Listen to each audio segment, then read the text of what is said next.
Broadcasting from the Podcast A Go-Go studio at Stony Brook University, our show The Comeback is sponsored by the School of Communication and Journalism and the Center for Excellence in Learning and Teaching. Our purpose is to start a countdown to our hopeful return to normalcy following this past year's pandemic. We'd like to lead you into the fall with a weekly update on how we feel, look, and think about tomorrow. With us today is Marianna Savoca. She is one of the top leaders on our campus. Marianna, thank you for joining us. I'm really excited to be here, Melanie. Thank you for having me. What do you see on the positive side going into the fall semester? I see so many positives. And in fact, the Career Center is very well known for its positivity as an office ethos, if you will. And we have so many plans and so many things cooking. We are so very excited to be coming back full force in time for fall. Wow. So what will that full force look like? So actually, it starts now. And if I may, I will share a few things. First, we have hired several new people.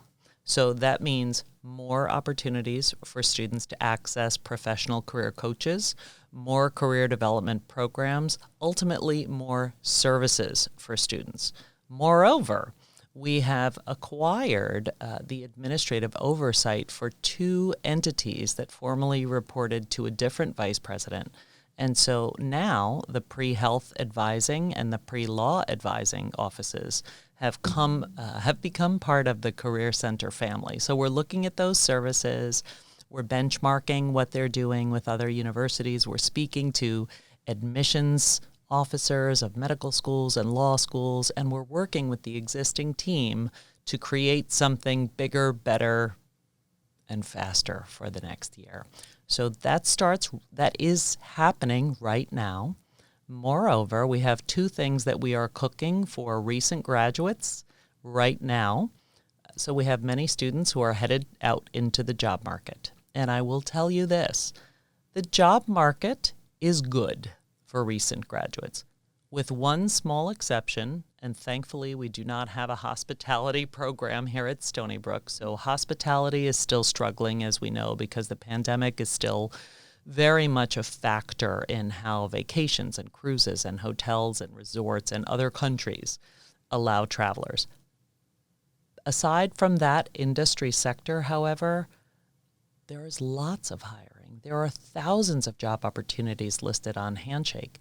And so we started this last year and it was so successful. We will continue it again this year. And we are hosting a virtual just-in-time job fair this June 4th. All students and all alumni will be able to participate virtually, so from wherever they are, as long as they are internet connected. And we will have employers there hiring for full-time employees, paid positions, right? This is not an internship fair. This is real work for real money for real people.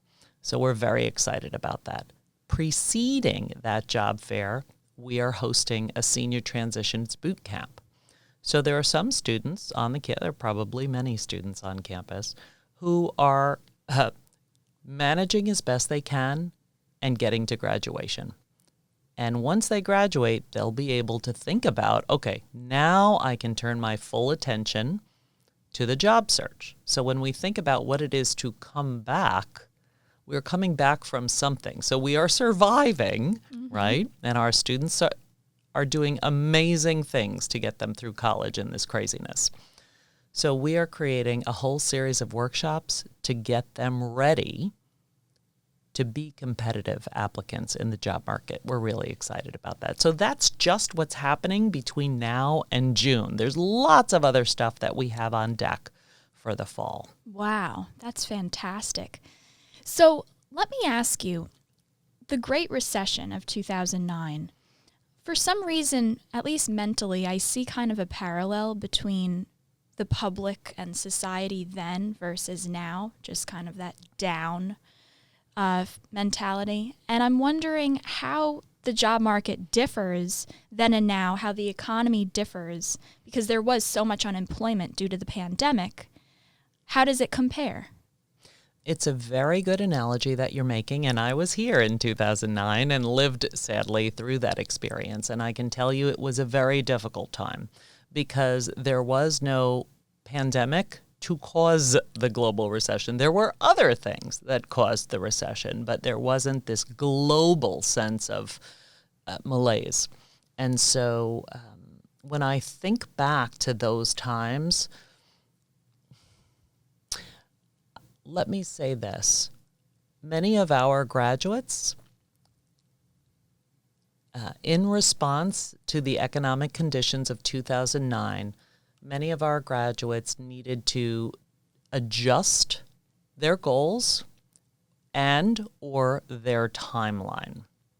So we talked a little bit earlier before the podcast about some of the series that you've done on grit and resilience. And so when I think about what happened in 2009, I think about the successful people accepted what was,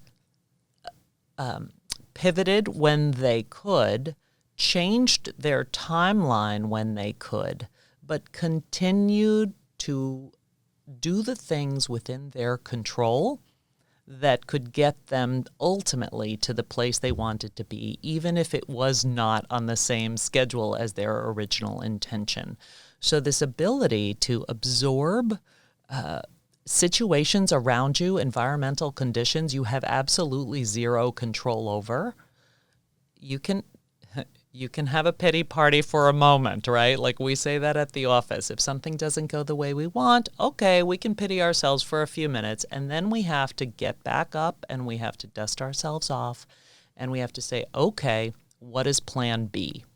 And so plan B this year is also very important. So many of our students are looking at their plan Bs or forming their plan Bs right now.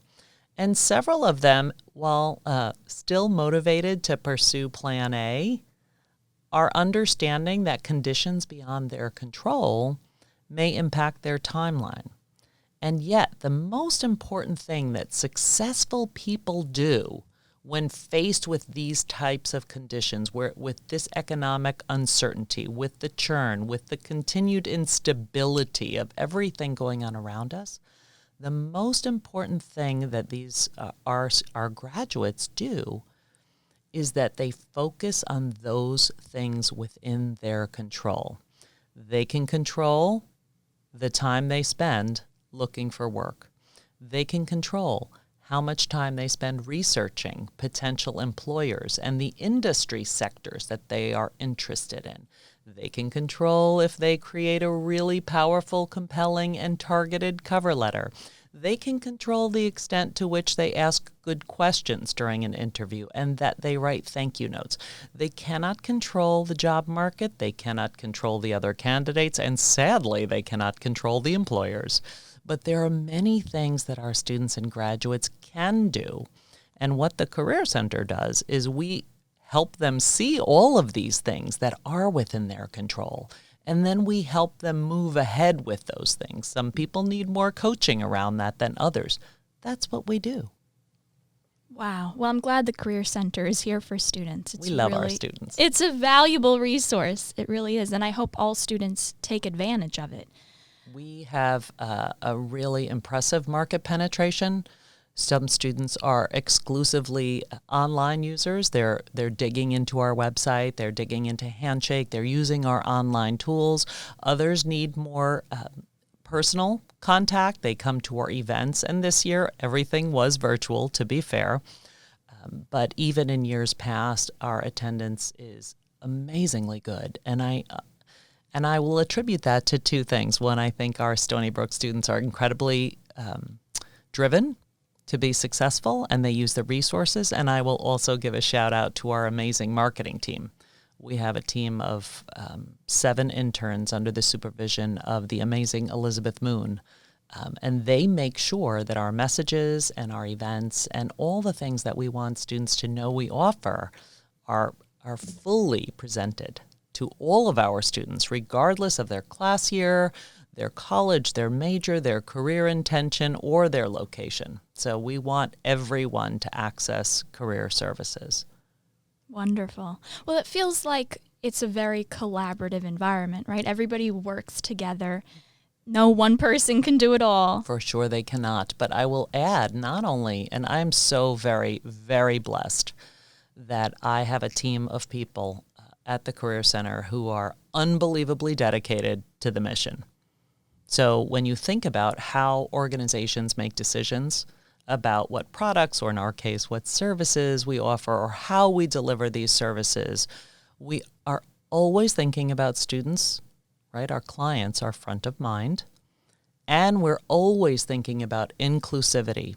And we are sensitive to not only the language that we use, but the ways in which we produce our programs and events with a lens towards how can we make sure all students have access to this opportunity. And it's really so much fun. And to further illustrate your point about teamwork, we have a team of 35 interns in various capacities who are very much part of our team. Interns are undergraduate students, they're graduate students, they're working on career coaching, they're helping their peers. We have a talent management arm. I have marketing interns and graphic interns. I have communications interns and data analysts and tech students. And it's a wonderful family of students and staff who work together to produce for the rest of the campus. Moreover, another segment of our partners, actually there are two additional segments. One are the campus friends. We call our campus friends BFFs, and these are faculty and staff in just about every department on the campus.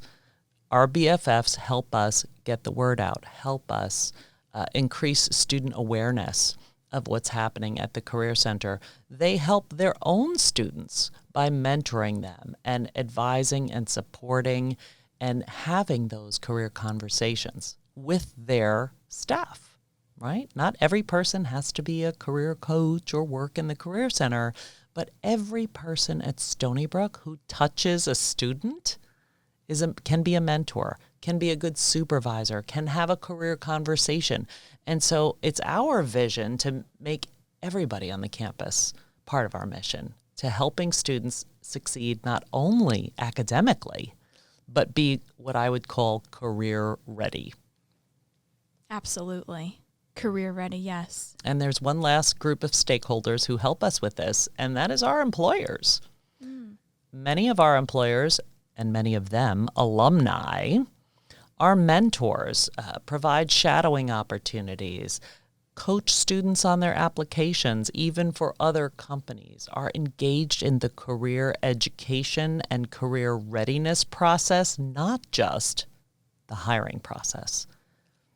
And we've had teams of employers helping us for years and years because they value the education Stony Brook University provides.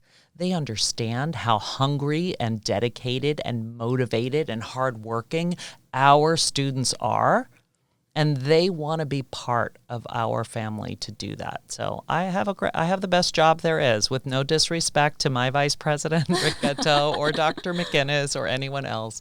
I really have the best job ever.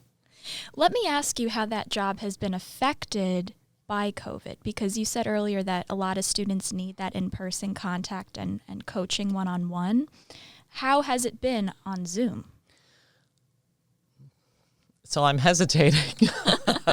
Well, I don't love Zoom. I'm a people person. I like 3 dimensions. However, this is plan B. This is the only plan right now, and so we have to make it work.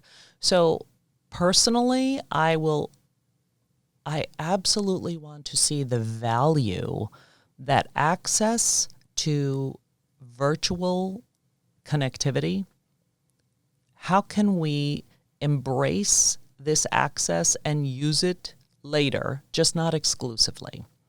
But I want in person. I want to go back to face, but I don't want to go back to what was. I want to bring our students back and bring our staff back and get us all back to a place where we're able to interact in person. But I also don't want to be what we were. right? We want to forge ahead. We want to be better. We want to use Zoom and other technologies to spread even more access. And here's a great example of this, Melanie. We have new employers that we never had before because students can work virtually. So one thing we did this past summer in a crazy rush was we worked with a team of faculty and staff at Stony Brook, and we created the Center for Remote Internships and Experiential Learning. And we did that in April and May of last year because employers were calling us nonstop saying, help me, I don't know how to do this. And so we thought, okay, we have to do something. And so we now have a website and a center with curated and updated resources. And now more people, it's been a year, more people know how to do this. But we created that center in response to employer questions, knowing that if we can help our employers do a better job of hiring and supervising virtual interns, that our students would have more opportunities. Well, I'm glad that the Career Center pivoted and was able to create that center. We're really proud of it. And we have a great faculty advisory board with us working on it. It's not just us. I wrote an article recently about working from home, and I found that about 70% of workers, American workers, prefer working at home and are happier, mind you. So based on your response of Zoom, I'm wondering, I guess it really depends on the job and the duties of that job and how that affects people's happiness and whether or not they enjoy their work. Melanie, you have a very good point. And I haven't read this study, and part of me is surprised and part of me is not surprised because there are members of my family who are very happy to work from home and not commute an hour on the train. So there are some other factors in there, right? And I think your point about the substance of the work is what matters most. So here at Stony Brook, we are educators. Can we deliver virtual education? Clearly, we have demonstrated we can. But our students' experience is not simply the consumption of education. It's the entire college experience, regardless of if you're a resident in the residence halls or if you're a commuter, whether you're an undergrad or a graduate student. The interactions that you have in person, the team projects that happen when you're side by side someone, the impromptu moments of connectivity are missing in virtual. The little chats you have with people before or after a meeting, I have even found over time that I have personally missed those small mentor minutes that I have with my younger staff members, my newer staff members, even the students who work in the office, where I might see them for a few moments here or there or comment on a project that they recently submitted or give them a shout out for something wonderful that they just did. That doesn't really happen in that very prescribed Zoom or virtual environment. So for those reasons, we're not just in the education business. We're in the experiential and in the relationship business. And that's why I'm very, very much looking forward to returning to campus. I am too. And I think a lot of students are, just to foster those relationships. Absolutely. Now I'm wondering, work-life balance, right? What even is that? And as a career coach, I'm one of the lead career coaches. How do you recommend your students find that balance and adhere to it? So I don't have a good answer for that, but here's my thinking on it. And it's interesting that when you presented the term work-life balance, you said, well, so what is that? Well, I have been hearing people talk about this idea of work-life integration, where it's not one hand and the other hand and they're separate and you're juggling, but they are truly integrated. I I think what's important for all of us to remember about this ever-present connectivity virtually is if we ourselves do not set some boundaries, work can take over. And I will tell you, I love my job. But if I don't separate myself from my job at some point, how good of a caretaker will I be if I don't take care of myself? And I think this is where many of our students, in fact, I would actually recommend students connect with the Center for Prevention and Outreach and the Campus Recreation Center. Both of those centers are actually producing incredible programming that address physical and emotional and mental health wellness, and they do tremendous activities in person and virtually. And these are the experts on the campus that I would go to for those things, for that support. So one of the things that we pride ourselves on at the Career Center is we know who the experts are. We don't need to be experts in everything. So you almost pass along the torch. We share the love and make sure the students have the very best referrals to the very best we can offer as a campus. I love that integration bit, though, because I personally struggle with balancing, and I'm always thinking, why can't I balance? Because I shouldn't balance. I should integrate. And be mindful when you're making choices. So this idea of mindfulness, not so much meditation per se, but mindfulness is something that is being infused into career development conversations all across the country. This idea of being present and fully aware of not only your being and your thinking and your feeling, but also your decisions. And those decisions are not just actions you take, but those are also actions you choose not to take.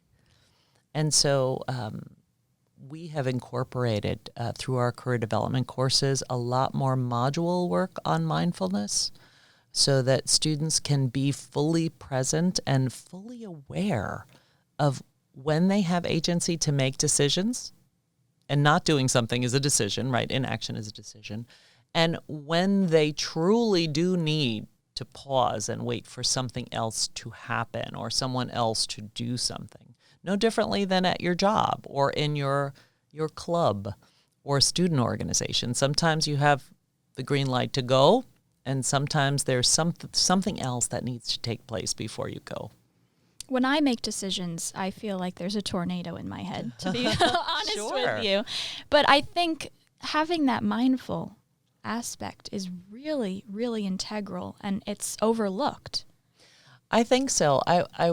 And this is why, under the direction of my director of career development, Nikki Barnett, who's amazing, this is why we're incorporating a lot more of that into our work, because Career Center is not about choosing, right? It's not about choosing a career. It's about thinking about your future and envisioning some of the things you want to do and be, and helping you prepare for that. And I don't mean resume. Like, that's not the first word that comes out of anybody's mouth. It's this idea of thinking about who you want to be and then starting to gather the knowledge through your coursework and the experiences that you will need, both through your coursework and through your experiences, whether those are volunteer, leadership, internship, service projects. Those are the things that are going to help you build your skills, build your knowledge, and inform the next step decisions that you make.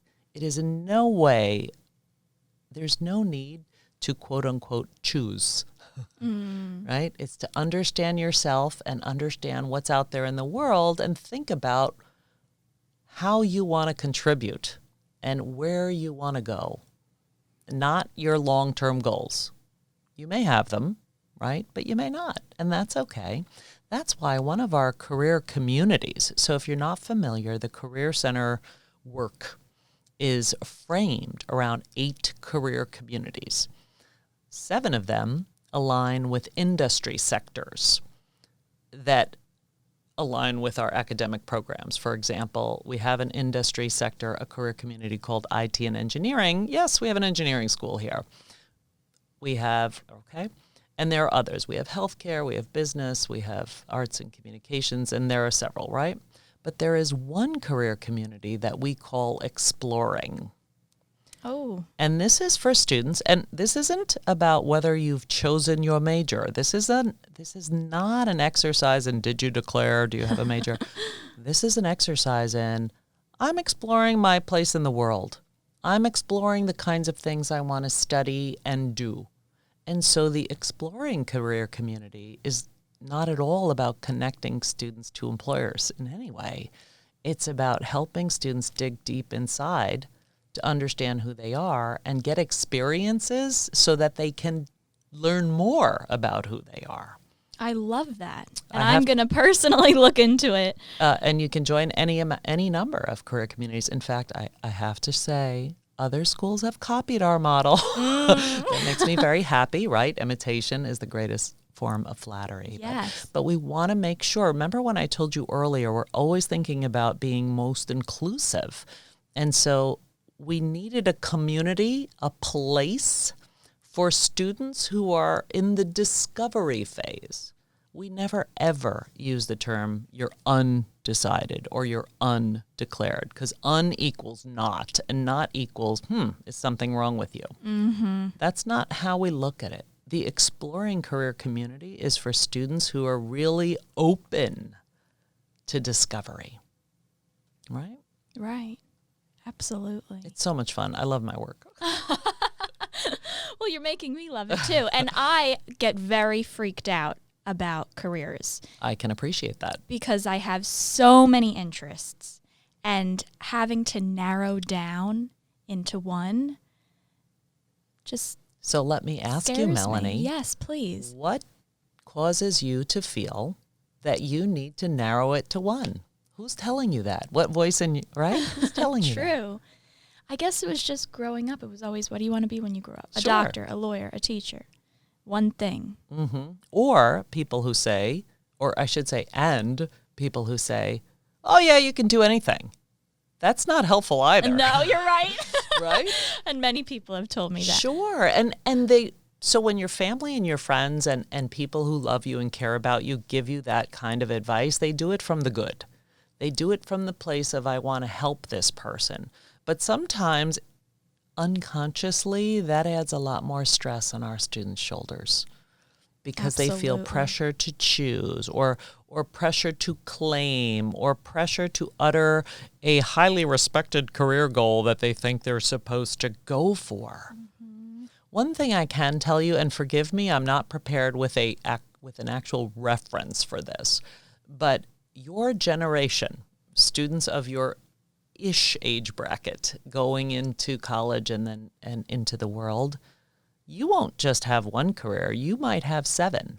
And you won't just have one job in each career, you might have 17.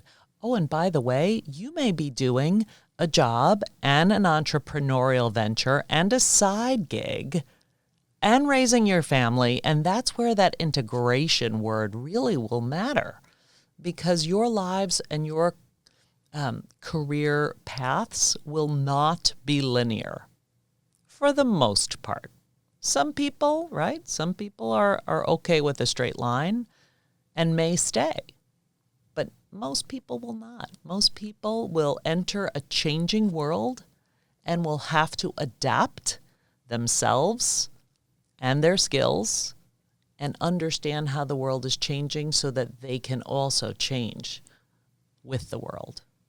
I guess it's that vision of grass is greener almost, and, it'll be linear, and I'm going to grow up, and I'm going to go to college, and I'll be a doctor, and I'll have a family, and then I'll die, and that's my life. And isn't that easy? You don't have to make any choices whatsoever. Right. And to be fair, some people are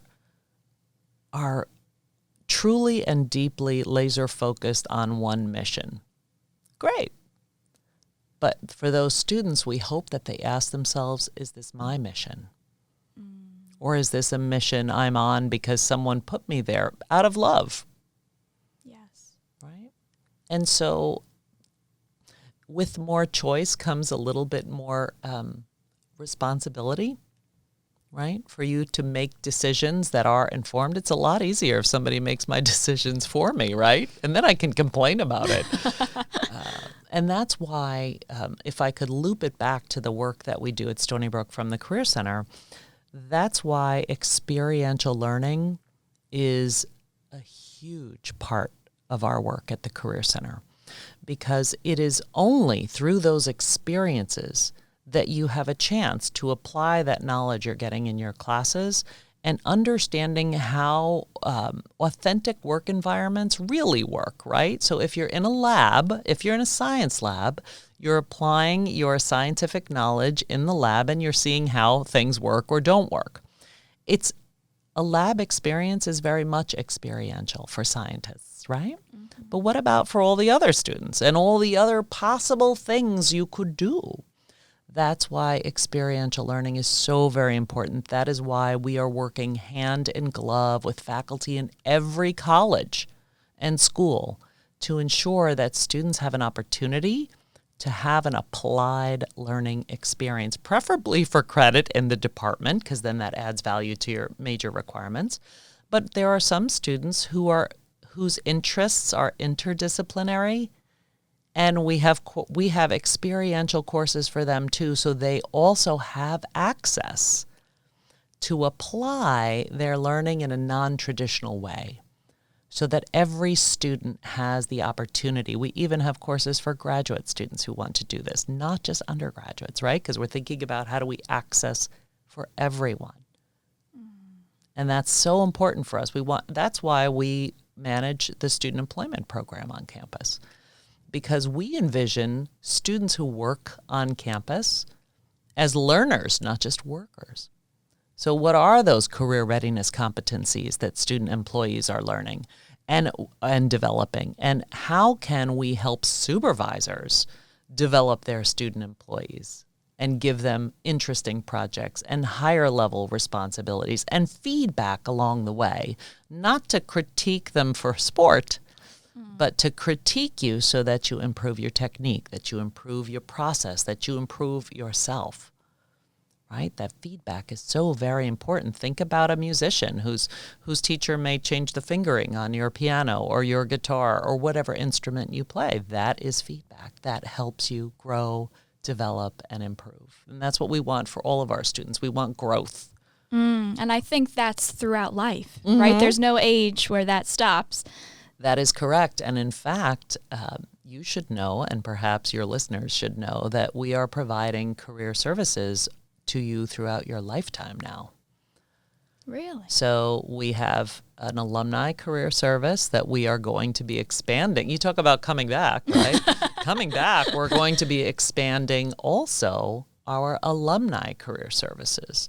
So career development, job coaching, networking, connections, all of the things that we do for students, we are now expanding out into the alumni realm as well. That's fantastic. So always a Seawolf, right? Always. That is right. Always. Well, Marianna, thank you so much. I have learned so much: integration, exploring, being okay with not having a linear plan. And I hope all the listeners on this show are also informed. Thank you. It was so much fun. As I mentioned, I love what I do. I love talking about what I do. And Stony Brook students and alums, you have a fantastic resources. You have an opportunity to access everything we do virtually and soon in person. As we come back. And we're so ready to welcome you back with our open arms. We miss you. We miss your energy. We miss your silliness and your great questions. And we're ready. We are so ready to welcome you back. So thank you so much, Melanie. Thank you, Mary.